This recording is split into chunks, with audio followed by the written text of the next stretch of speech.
Step, jump on away. You can't see him yet, but you will soon enough. Once they get in the canopy, right now they're in free fall. There's the first canopy. Remember, we're looking for 5 good canopies. And they get about a 15-second free fall, which gets them to terminal velocity, 120 miles per hour. All right. Step number 1, complete 5 good canopies. So step number 2, by the way, that's the Next Gen Eagles and Adam Baker circling the jumpers to provide some type of framework for us so we can see them, which we can clearly do. It's what an absolutely perfect day for an air show. The winds are perfect, the skies are blue. Cannot complain. So you see the man with the streamer, that technically is Matt Jones. He's flying the streamer. Flying the white flag is Tom Daugherty. Al Saylor's flying the American flag. Jeff Smith is flying the Camp B flag. And finally Mike Fisher with the American flag. I may have said American flag twice, I misspoke. All right, they're getting close to our time to ask everyone politely, but I know it's a very patriotic town, to please rise and remove your cover. For just a second, we are going to have national anthem with our Mr. Penderook here. Wait a minute, wait for it. In just a few seconds, we shall begin.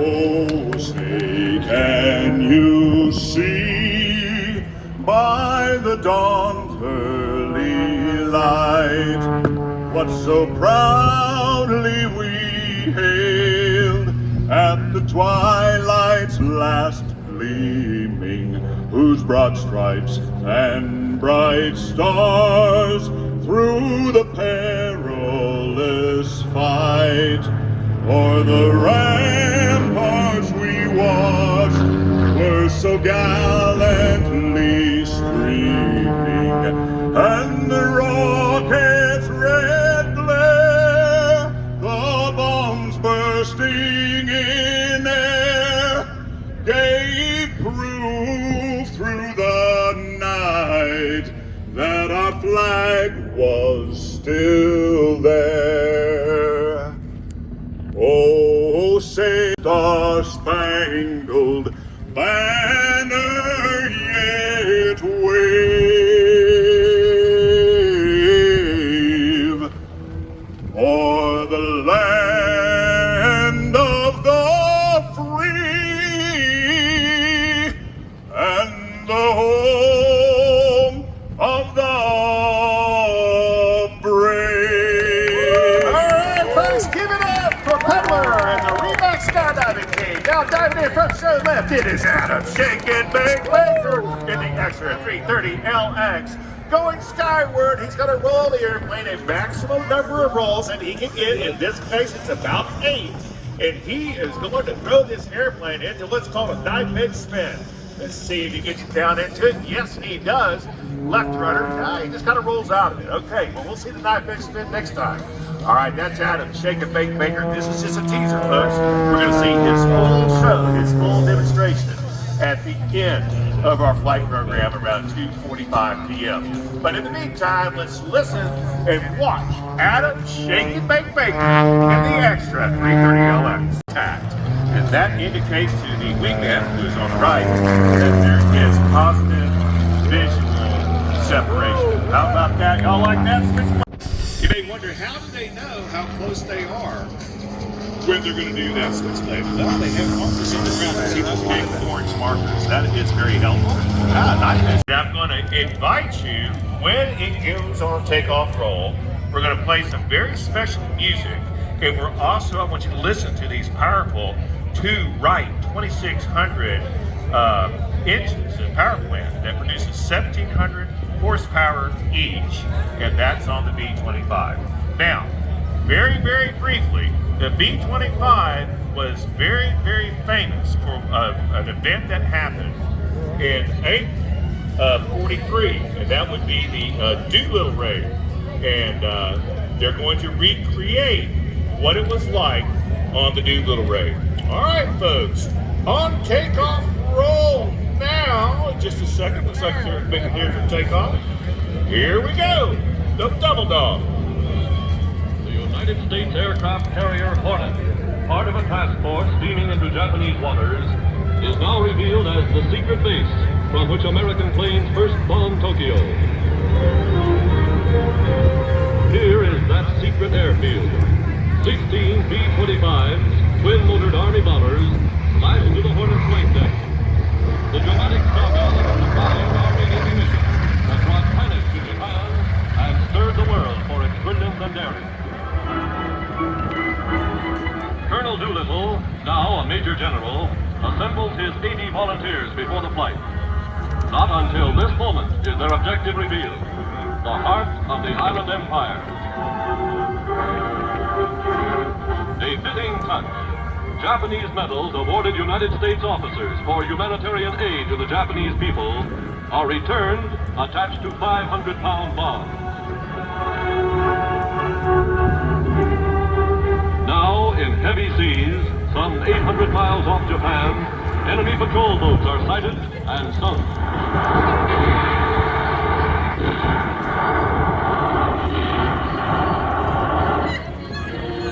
Survivors are picked up and put aboard a cruiser. Fearing they have radioed Tokyo a warning, Doolittle decided to take off 10 hours ahead of schedule. Plans are changed on an hour's notice. Motors begin to warm up. Never before have big loaded bombers been launched in such numbers from a carrier at sea. For months they've trained secretly. Now for the test. Doolittle's plane is first down the runway, the commander leading the flight. As the carrier plows through heavy seas, one bomber after another soars from the flight deck, pointed for Japan.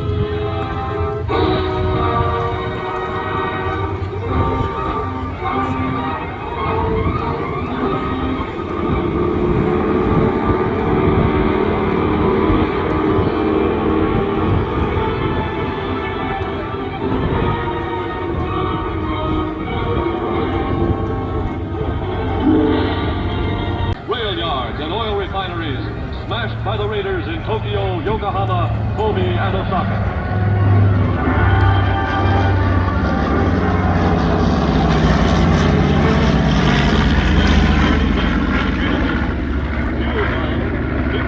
All right, ladies and gentlemen, that is Beth Ann Jenkins and Ashley Shelton in Devil Dog, the Marine version of the B-25, in that nice, interesting piece that we heard from our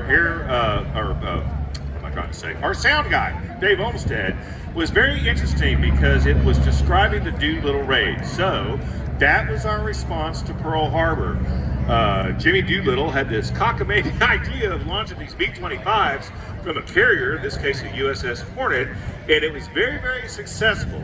And that's exactly what it looked like. They had, I believe it's 16 or 18 B-25s, made it to Tokyo and dropped their ordnance. They did very little damage, ironically. However, psychologically, it freaked the Japanese out because they had no clue that we could attack their home land too. They got us in Pearl Harbor, but we got them right where it counts, in Tokyo. So that was the Doolittle raid. So this airplane just recreated that bombing run. All right, talk a little bit about this airplane. Let's listen to those flight messages.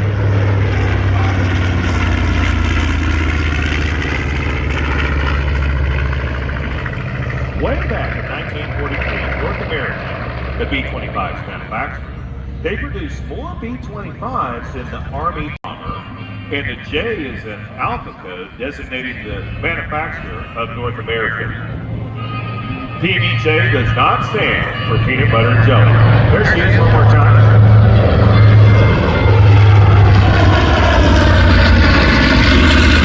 This is cool because this airplane is a real PBJ, the Devil Dog.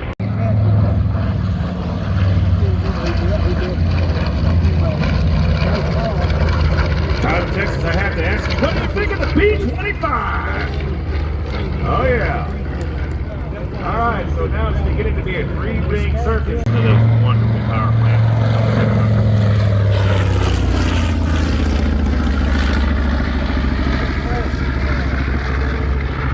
That airplane gets a lot of action. Commemorative Air Force airplane. And you know, you can go for a ride in this very airplane. You can do it today or maybe tomorrow. I'm not too sure if it's going to overnight tonight, but perhaps after the show. Streamers, and you'll clearly see them. They want to know where they're going to land. Are they going to land in the parachute landing area, which is the great big field right here between these two orange mountains and Woodstock? They'll be coming out here shortly. Or will the streamers land way south of us or away from us somewhere in the grass over there? You'll clearly see the streamers, don't worry. Oh, they are away. Oops. See, I'm late to the game. Okay, so watch the streamers carefully as they come down. This is very important. And they have ground crew that will radio to pilots.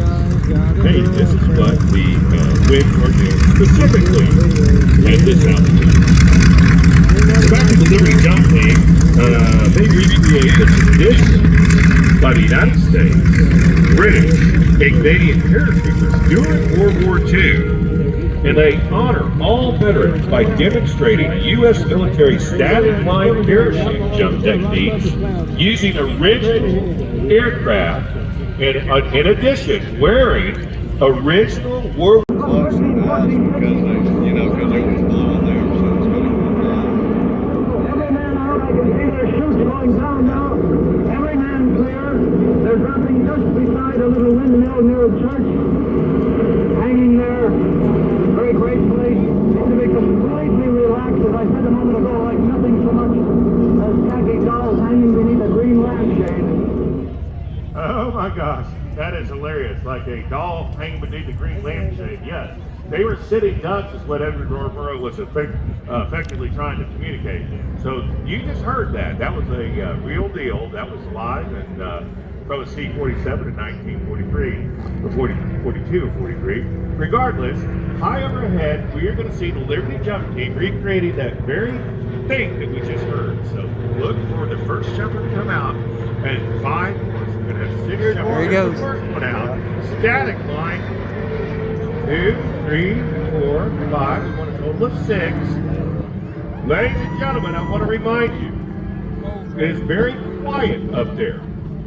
And as they get a little bit lower, they can actually hear you now. But when they get a little bit lower, we're going to give them a big round of applause. These folks, that's what it looked like over Belgium or the beaches of Normandy. Imagine another 10x of these parachutes or more floating to the ground, and they had no ability to defend themselves. They were literally sitting ducks in the air as they came down. This is the Liberty Jump Team, and they go around the country recreating this. Now, they are at the mercy of the wind, folks. They have no ability to move the parachute forward into the wind. I say no ability. They can turn into the wind. They have very, very little forward drive. Okay, right about now, folks, why don't we do it just for fun? Let's give them a big yeah! Let's go! Thank y'all very much. That really means a lot to these people. I guarantee you, that means a lot to these guys.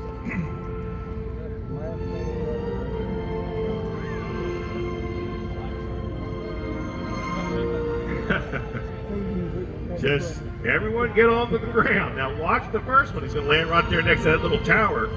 It's just a bam, and he's on the ground. It is a crash. But they understand this when they leave the airplane. That's the only way they can land. Now on the right looks pretty good. Yep, I guess. I don't know. That did not look like it felt good, did it, Cookie?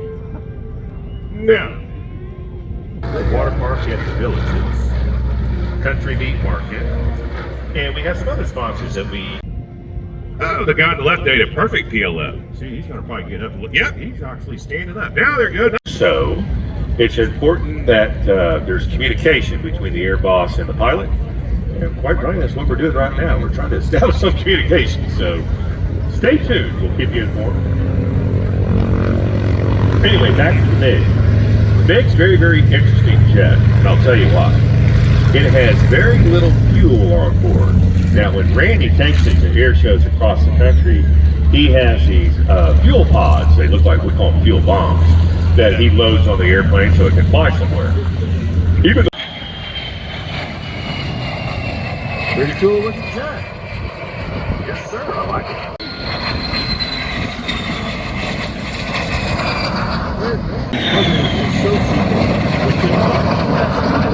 Air Show Superstar, hometown hero. Give him some love. Make some noise for the Air roll.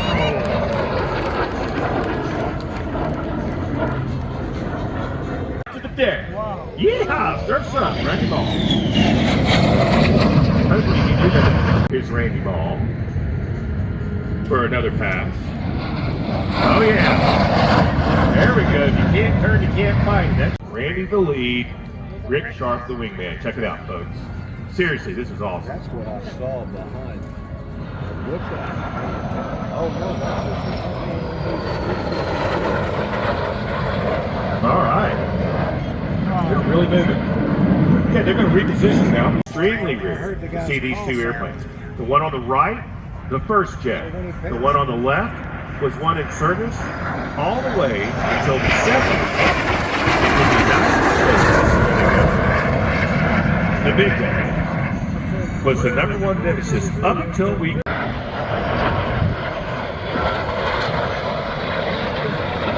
get the idea. There we go. There's some spacing. These aircraft are very dissimilar, so they, although they're set himself up for.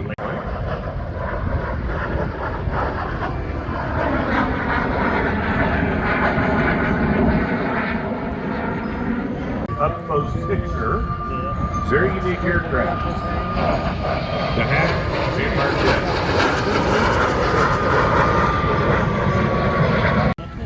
Rick also holds what we call a surface waiver, which allows him to demonstrate with 0 altitude restrictions.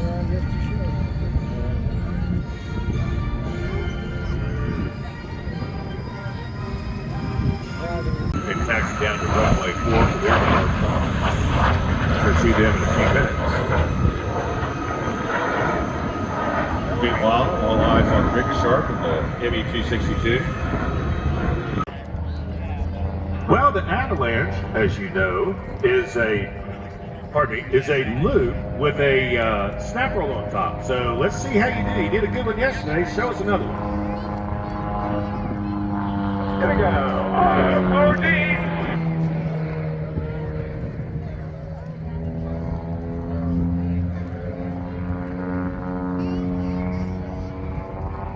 All right, outside of that, we're going to come around with a hammerhead here, because hammerheads are great for turning around. You're going to see me do a bunch of stuff in the hammerhead, because if I have to go out and make a big old turn, I can just go straight up, flip the airplane over there, even though I started a little late, and back in. This next roll is going to be across the top of the loop, but it's going to be a slow roll across the top of the loop. 150 miles an hour. So we'll start this roll just showing off, and even though real slow at the top of the loop, got real good control of the airplane and the speed, and they're ready to roll. All right, come back the other side. Up for a humpy for the half roll the way up.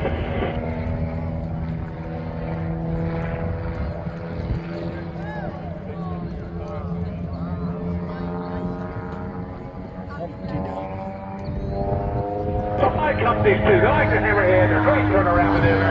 Here we go, we're going to do another humpty away from me right here in the middle. Quarter roll the way up. Plane stops. I push hard on the stick. Pump it over the top. Back out straight again.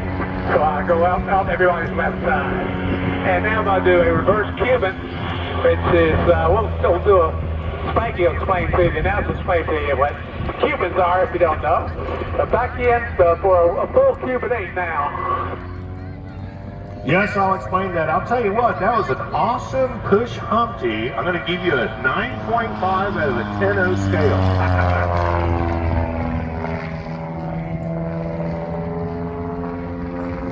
So Greg's doing the cubidate right now, so that's half of the cubidate right here. He rolls the airplane back there, right, pulls back on the stick. A lot of G's on the body for this maneuver, and it kind of looks like the number 8 laying on its side, so I'll just say that's how the Cubans ride today. Sounds perfect. All right, we'll finish that thing out. Oh, wait, I go ahead and roll for it. Talk to me. All right, we finish that off. Now let's come back down for, we'll do a hammerhead turn again. Just got about above them.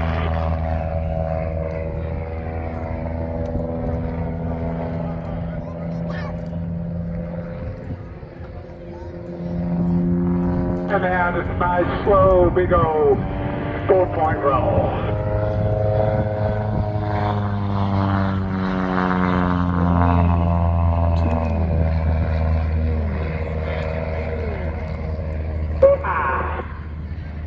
Check this one out. Okay, going up. I think I'll do a quarter roll on this one. Coming to a stop, so I gotta push it. And we're gonna point straight down, put it to it, and then oh, wow! I love that. There's an e-ticket ride right there. That's just awesome. I love it with the surprise. Where I want to be.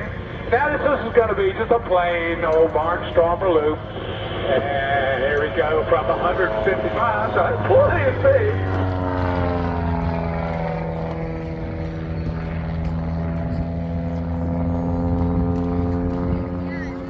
And then we go going back about 3.5 feet on the backside. And come for another turnaround. If you don't mind, how many G's do you pull during a sequence the crowd wants to know? Oh, about 4.5 is all you really need. I'm doing it because I'm just showing off. The airplane will do everything you want to do at 3.5. All right, here comes what I call my little decathlon couple. There we go.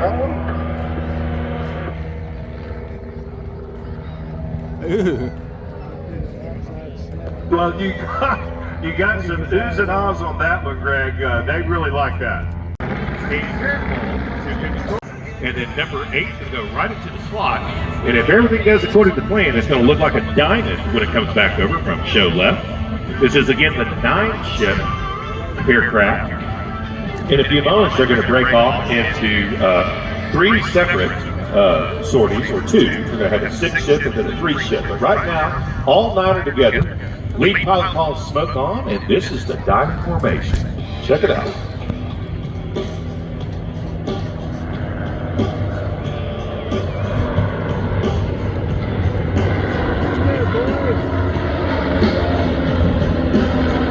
These pilots have what's called fast formation card.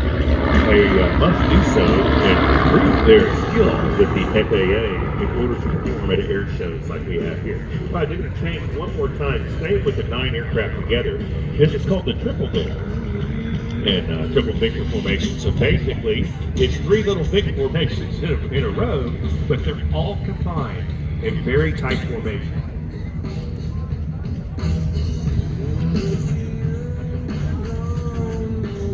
The pilots have to go by their call signs. Our lead pilot today is Tinker, followed by Peddler, who sang the national anthem. We have Boom Boom is 3, Meat is 4, Rhino is 5, Ripper is 6, Spitz is 7, Turbo is 8, and 9 is Cash. So 9 is the guy, the 3rd in the middle, the back.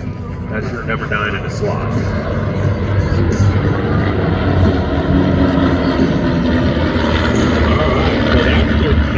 Demonstration. Now we're going to break off. Yes, there we go. All right, you can tell I'm definitely not Trekkie. All right, but this is the Starship Enterprise from Star Trek.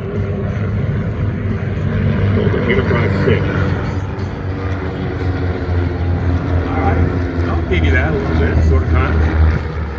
But regardless, it's still cool. All right, now the 3 ships, it's called a Delta. We call it the Mini Delta. This is one of the most primary maneuvers that you would do in formation. The lead pilot has now become number 1, even though previously he was number 7.